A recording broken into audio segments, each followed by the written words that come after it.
জেলার আন্দোলনকারীরা কেউ কোন ট্রেনের ইঞ্জিনের মধ্যে পাথর নিক্ষেপ করে নাই।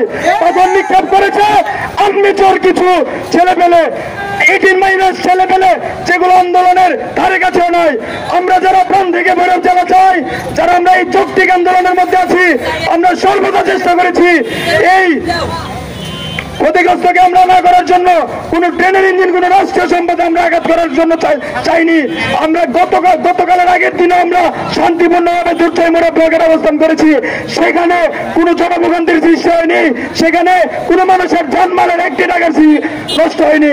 সেখানে গতকালকে ভৈরব স্টেশনের মধ্যে যেই অনাকাঙ্ক্ষিত ঘটনাটি ঘটেছে তার জন্য দায়ী ভৈরবের স্টেশন মাস্টার দেখেছে আমরা দীর্ঘ 2 ঘন্টা ধরে সেখানে আন্দোলন করছি। সেখানে সে কিভাবে ট্রেনকে ছাড়ার আদেশ দেয়। ট্রেন যদি সামনে না আগাত আমাদের ছেলেপেলেরা কোনো সময় এমন অনাকাঙ্ক্ষিত ঘটনা ঘটাবো না। ট্রেন সামনে আগিয়েছে, ট্রেন হর্ন দিয়েছে, ছেলেপেলেদের উস্কে দিয়ে তারা এই ঘটনাকে সৃষ্টি করে ভৈরববাসীর জেলার আন্দোলনকে পিছিয়ে দেওয়ার চেষ্টা করছে। এটি একটি ষড়যন্ত্র।